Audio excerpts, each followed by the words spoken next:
desmantelar toda esa versión oficial sobre las dos grandes guerras que sacudieron el mundo en el siglo XX, la Primera y la Segunda Guerra Mundial.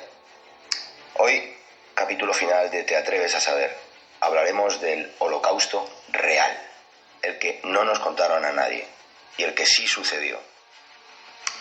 En los capítulos anteriores nos enfocamos en lo que, en las mentiras vertidas sobre el régimen, el Tercer Reich de Adolf Hitler. Lo creáis o no, yo sigo buscando, no me creo nada, pero sé que los vencidos nunca cuentan la historia, sino que son los vencedores los que lo hacen. Pero en este capítulo no nos vamos a enfocar en lo que le hicieron los alemanes al mundo, sino en lo que el mundo les hizo a los alemanes después de la Segunda Guerra Mundial. Esto poca gente lo cuenta. Empecemos con los bombardeos terroristas. Y por tanto contemos la historia de la derrota alemana, que duró casi un año. Pero los americanos y los ingleses llamaron a estos bombardeos sistemáticos y espeluznantes, los llamaron como bombardeos de alfombra, o bombardeos de saturación, o bombardeos sin restricciones. Sin embargo, los alemanes simplemente los llamaron bombardeos terroristas. Este era el plan de Churchill y del mariscal de la Fuerza Aérea Arthur Harris, de la RAF, de la Royal Force, la Real Fuerza Británica Aérea, Arthur Harris. Su plan: bombardear los máximos hogares alemanes posibles, matando a tantos alemanes como fuera posible. Escuchar ahorita a Churchill, escucharlo a él. German cities will be subjected to an ordeal the like of which has never been experienced by a country in continuity, severity, or magnitude. To achieve this end, there are no lengths of violence to which we will not go. Y lo que dijo fue: las ciudades alemanas serán sometidas a una dura prueba, de modo jamás experimentado por ningún otro país, ya sea en continuidad, en gravedad y en magnitud. Para lograr este fin, no hay magnitudes de violencia que no vayamos a utilizar. Winston Churchill. Los aliados primero intentaron borrar del planeta, de la faz de la Tierra, Hamburgo, para que así los alemanes se rindieran viendo lo que había pasado con esta ciudad. Y esto fue en la noche del 24 de julio de 1943. Lo volaron todo, sin distinción. Toneladas y toneladas de bombas cayeron esa noche sobre Hamburgo. Y al día siguiente, más. Y al día siguiente, más. Y así sorprendían a los servicios de rescate que ayudaban a los refugiados. Los servicios de emergencia. A la gente que huía despavorida. Ellos bombardeaban y bombardeaban y bombardeaban. La tercera noche volvieron de nuevo. Y además de bombas normales, la RAF dejó caer toneladas de bombas de fósforo para maximizar el fuego. Resultó esto una tormenta de fuego que arrasó con lo que quedaba. Mucha gente que huía ardió literalmente junto al asfalto. Los que se lanzaron a los canales murieron de radiación térmica. Las temperaturas llegaron hasta los 815 grados centígrados. Pero esto no fue todo. Los ataques sobre Hamburgo duraron una semana más. Esta operación fue llamada por los aliados como Operación Gomorra. Esto es historia. Buscarlo. 20.921 kilómetros cuadrados de destrucción total, 700.000 personas sin hogar, entre 60.000 y 100.000 muertos, sobre todo mujeres y niños, puesto que los hombres estaban en el frente. Esta fue la primera gran operación aérea de los aliados. Pero el patrón se repitió a partir de entonces por toda Alemania. Después de Hamburgo fue Berlín, luego Nuremberg, luego Darmstadt, luego Colonia, Stuttgart, Múnich. Un sinfín de ciudades. Primero destruían la ciudad, se iban y un poco más tarde regresaban, lanzando bombas incendiarias sobre los supervivientes y los equipos de rescates que intentaban ayudar a las víctimas. Cuando el mundo se enteró, muchas veces se alzaron desde los países aliados contra esta carnicería. Muchas voces, mucha gente, que fue por supuesto silenciada. Veréis, la escritora británica, una gran escritora británica, Vera Brittain, dijo lo siguiente: el bombardeo masivo y despiadado de ciudades es una amenaza tan grande para la integridad del espíritu humano como ninguna otra cosa que haya ocurrido en este planeta. No hay ninguna ventaja militar o política que pueda justificar esta blasfemia. Insisto, Vera Brittain, escritora inglesa.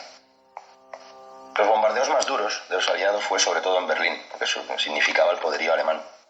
Pero, no obstante, la masacre más inhumana se sucedió en Dresden. Dresden se convirtió en el ejemplo más desolador de estos bombardeos sin piedad. Una ciudad de tesoros arquitectónicos y culturales. Además, Dresden no poseía industria pesada, no tenía relación alguna con la guerra. Tenían 26.000 prisioneros y 500.000 refugiados que abarrotaban la ciudad y huían de los soviéticos en el este. Veréis, el 23 de febrero hay una fiesta que en Alemania se conoce como el Fasching, el Mardi Gras para los americanos. En esa noche todo el pueblo se reúne, sale a la calle.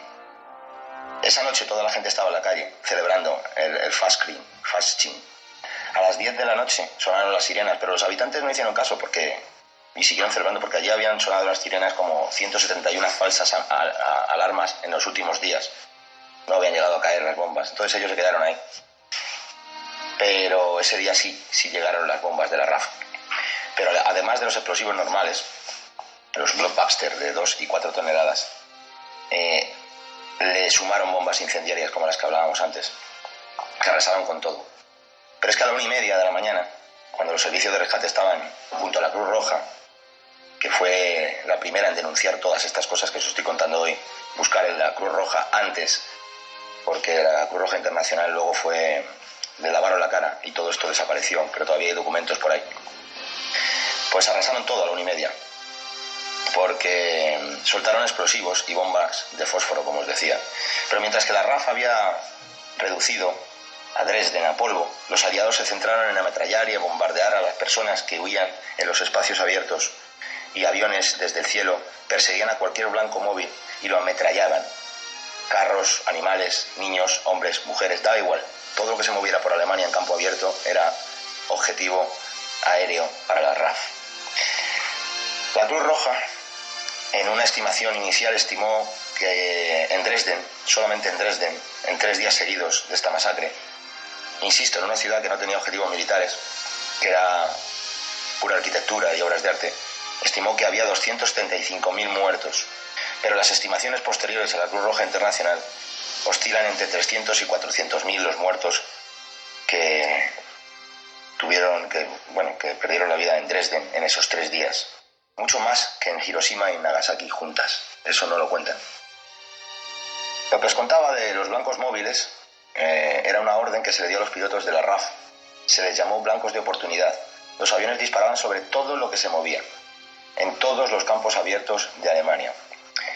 Churchill también quería esparcir gas venenoso después de los bombardeos por toda Alemania, es decir, armas químicas, pero no lo hizo por miedo a que Hitler, todavía no derrotado, lo hiciera en Inglaterra por venganza.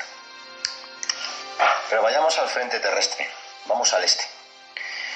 Veréis, en la noche del 20 de octubre de 1944, el Ejército Rojo invadió una zona de todo el este y la Wehrmacht, el ejército alemán, se reagrupó y en una contraofensiva echó a los soviéticos al otro lado de la frontera. Pero cuando los soldados alemanes llegaron a ver lo que los soviéticos habían hecho, vamos a poner de ejemplo en un pueblo llamado Nemmersdorf, en el que vieron miles de personas, de civiles que huían, miles de cadáveres tirados por el suelo, esparcidos por el suelo, de víctimas civiles, sacados de sus vehículos, animales esparcidos por el terreno, mujeres violadas, niñas mutiladas, mujeres ancianas mutiladas y violadas, mujeres jóvenes guapas destrozadas y crucificadas, empaladas, viviendas e iglesias llenas de niños y mujeres y niñas violadas en repetidas ocasiones, como contaban los testigos. Hubo gente que decía que violaron a mujeres más de 200 veces. Y después los asesinaron. Bebés con la cabeza aplastada. Todo esto lo cuentan los supervivientes de aquellas masacres. 50 prisioneros de guerra franceses y trabajadores polacos que habían sido liberados ayudaron a las mujeres alemanas contra esta barbarie, y esos mismos 50 prisioneros fueron castrados y asesinados por el Ejército Rojo. Los alemanes, cuando entraron a este pueblo y vieron esas atrocidades, solicitaron que observadores neutrales de España, Suecia y Suiza dieran fe de la carnicería. Y ellos hicieron sus informes, pero nadie les dio luz hasta hace poco. La guerra de propaganda antialemana en el exterior era muy fuerte y nadie quería saber nada de los malditos nazis, aunque fueran bebés, mujeres o ancianos. El objetivo de los aliados al final de 1944 pareciera el exterminio de todo el pueblo alemán. ¿Pero por qué este odio? Por ejemplo, en el este, en las tropas soviéticas, el responsable de la propaganda soviética, que además era judío, llamado Ilya Ehrenburg, quedaos con este nombre, Ilya Ehrenburg, buscarlo por ahí, responsable de la propaganda soviética, y uno de los más influyentes del Politburó de Stalin, ordenó que se lanzaran folletos desde los aviones en el frente para los soldados soviéticos en el Ejército Rojo. En esos panfletos, la traducción literal es: matemos a todos, a los hombres, a los ancianos, a los niños y a las mujeres, después que se hayan divertido con ellos. Maten, nada en Alemania es inocente, ni los vivos ni los no natos. Rompan el orgullo racial de las mujeres alemanas. Tómenlas como su legítimo botín. Maten, valientes soldados del ejército soviético victorioso. Ilya Ehrenburg. Pero todavía fue peor cuando llegaron la segunda oleada de tropas soviéticas, los mongoles, temidos por todos, que iban acompañados además de presidiarios que soltaban y tenían la única opción de luchar en el frente. El miedo de los mongoles en el este aún hoy sigue vivo entre los pueblos alemanes, y si no, ir allí y preguntar. Los mismos soviéticos consideraban a esta segunda oleada de mongoles y presidiarios como una horda despiadada, los mismos soviéticos, y los líderes de estos grupos eran los comisarios comunistas, compuestos exclusivamente por judíos. Lo que mejor hicieron fueron violar. Se podía violar a las alemanas entre 8 y 80 años, todas las veces que aguantaran. Esto es así, buscar. Todo esto no se hizo en secreto, sino que se hicieron en público, en iglesias, en calles, en plazas, madres violadas con la presencia de sus hijos. Cientos de testigos cuentan lo mismo, o se callan, o lloran. Pero todo esto ya quedó en el pasado porque toda esa gente es muy anciana. En solo un pueblo, en una contraofensiva de los alemanes, contabilizaron 2.500 mujeres torturadas y violadas múltiples veces y finalmente asesinadas, destripadas, marcadas con la esvástica a fuego, con sus senos cortados. Niñas de 10 a 12 años violadas al menos 20 veces, por 20 hombres distintos. Pero esto no fue todo, claro, porque los alemanes huían en masa y huían al único sitio donde podían, hacia el norte, hacia el mar del Báltico. Miles de alemanes, con la guerra y la ya perdida, escuchaban que se aproximaban los soviéticos y huían despavoridos hacia el Báltico. Caravanas enteras de refugiados iban con lo poco que tenían hacia el frío más gélido del norte. Murieron miles de enfermos, ancianos y bebés por el camino. Muchas además fueron sorprendidos por los soviéticos, que al paso de sus tanques, literalmente, hay fotos, mirarlo, aplastaron a estas columnas de refugiados, las aplastaron con los tanques. Todo, hombres, mujeres, niños, animales. Había millones de alemanes bloqueados con solo una vía de escape, el Báltico, el mar del norte, el mar gélido, ciudades como Memel, Königsberg, Danzig. En estas ciudades portuarias, miles se suicidaron porque no había sitio para todos en los buques. Muchos con sus hijos, mujeres con sus hijos se suicidaron en masa, utilizando cianuro, que es lo único que podían conseguir. No se podía conseguir comida. El agua se sacaba de la nieve derretida, no había medicinas, pero cianuro se había. No obstante, los pocos que conseguían salir al mar en esos barcos hacinados de gente eran bombardeados luego en el interior del mar por la aviación aliada o por los torpederos, o sea, por los submarinos con torpedos soviéticos. El Swinemünde era un barco que lo hundieron aviones aliados. Solo en este buque había 2.000 personas. Otro ejemplo, el 30 de enero del 45 había más de 60.000 refugiados en el muelle de Gotenhafen. Querían ocupar el buque Wilhelm Gustloff, diseñado para 2.000 viajeros. No obstante, zarparon 8.000 y luego recogieron entre 2.000 y 3.000 refugiados que iban en barcas a él. Fue hundido por los torpedos de un submarino. Tan solo iban supervivientes, tan solo iban refugiados. Y estos buques, hay varios casos de buques, buscar. Todos los buques que huían Casi todos los buques que iban los hundían, los aliados. En el Wilhelm Gustloff solamente sobrevivieron 900 personas, que rescataron pequeñas embarcaciones alrededor de lo que quedó de él.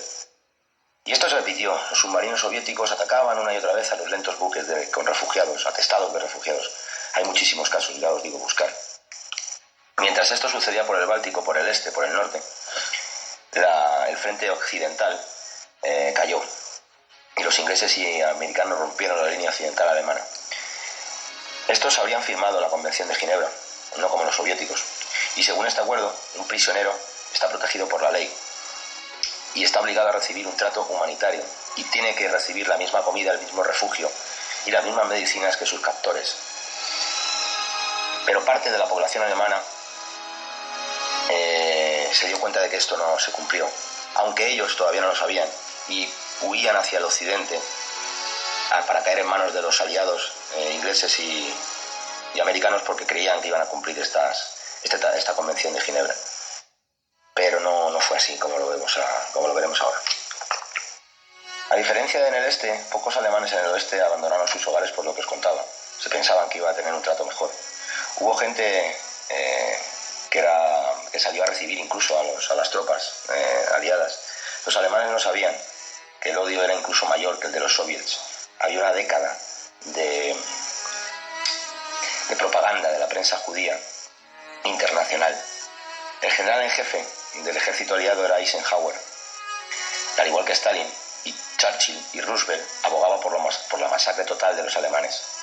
La frase que se repetía entre las tropas y que instigó el propio Eisenhower era que el único alemán bueno era el alemán muerto. Ese era el sentimiento generalizado entre sus tropas. Y la frase célebre que más tarde se hizo famosa, "Take no prisoners", no tomen prisioneros. Cuando se rendían, la mayor parte de los soldados eran fusilados, pero los pocos que quedaron fueron hacinados en campos de prisioneros, en condiciones inhumanas, gracias al general Eisenhower, que ignoró siempre la Convención de Ginebra. Entre la población civil no fue mejor. Hubo varios soldados franceses que hablaron y denunciaron las juergas de americanos e ingleses en las que violaban a todas las alemanas que podían, pero la prensa internacional, por supuesto, hablaba de los héroes del frente del oeste. Los campos de exterminio de Eisenhower, vamos a hablar de eso, porque 5 millones de soldados alemanes eran prisioneros del general Eisenhower. La Convención de Ginebra, como os he dicho antes, garantiza a los prisioneros la misma comida, refugio y medicina que sus captores, pero para Eisenhower no eran considerados prisioneros de guerra, sino que cambió la denominación y los empezó a llamar fuerzas enemigas desarmadas, catalogándolos en otra categoría, y ya no eran, por tanto, prisioneros de guerra, con lo cual no se podía pasar ahí. Se mantenía en completo secreto, y miles murieron por hambre y por sed y por el hacinamiento y por enfermedades. Se les mantenía en pie sobre la tierra, rodeados por vallas de alambre, sin tejado. La única agua que les llegaba era la de lluvia. Tenían que hacer sus necesidades encima. Muchas veces ya, por la falta de fuerza, se les hacía encima de la ropa, subiendo las enfermedades, imaginaros. La Cruz Roja Internacional se horrorizó con esta situación. Ellos mandaron, esto es así, es historia, mandaron más de 100.000 toneladas de comida que tenían almacenadas en Suiza, y trató de interceder en esta situación, pero no les hicieron caso. Enviaron 2 trenes llenos de esta comida, y esos trenes simplemente los hicieron dar la vuelta las tropas de Eisenhower. Y aunque no os lo creáis, hasta la invención de este cuento, pero lo cuento, después de la Segunda Guerra Mundial, si una nación sí había cumplido con la Convención de Ginebra, esa fue Alemania. La Cruz Roja reportó que el 99% de los prisioneros de guerra norteamericanos capturados por los nazis durante la guerra sobrevivieron y estaban ya de regreso en sus hogares. Esto no lo digo yo, lo dijo la Cruz Roja Internacional. Un general de muchísimo renombre, un héroe de guerra, George Patton, general norteamericano, se opuso a toda esta masacre de Eisenhower y fue un duro crítico con él. Y claro, Eisenhower se lo tuvo que quitar de medio. Primero lo desautorizó, pero luego hablaremos de George Patton, cómo muere y cómo se le quita de medio. Veréis, a diferencia del frente occidental, los soviéticos, vámonos otra vez para el oeste, no disimularon sus crímenes de guerra. Centenares de miles de alemanes trabajaban esclavizados en Siberia. Nadie lo ocultó nunca. Se estima que allí murieron 700.000 alemanes como mínimo. En el frente occidental se estima que murieron 800.000. Estamos hablando de soldados, solamente soldados alemanes. En el frente occidental, en los campos de exterminio de Eisenhower, murieron constatados 800.000 alemanes. Todos estos, si sumáis, dan 1,5 millones de soldados alemanes exterminados en época de paz, masacrados, torturados, esclavizados en época de paz. Eisenhower asesinó 10 veces más soldados alemanes en paz que los soldados alemanes que murieron en ese frente, en el frente occidental, durante toda la guerra. Pero ya sabéis, hemos hablado de la propaganda que empezó en 1933. Toda la prensa judía declara la guerra a Alemania y se empieza a crear una opinión de que Hitler es el demonio y de que está masacrando a los judíos en campos de concentración. Y esto lo constataron, veréis cómo empieza la historia, a finales de abril de 1945, cuando los aliados entran en Múnich y se horrorizan con lo que vieron en el campo de Dachau, donde ponía claramente en la puerta "no entrar, epidemia de tifus". Miles de cadáveres y gente enferma y muerta de hambre por el tifus.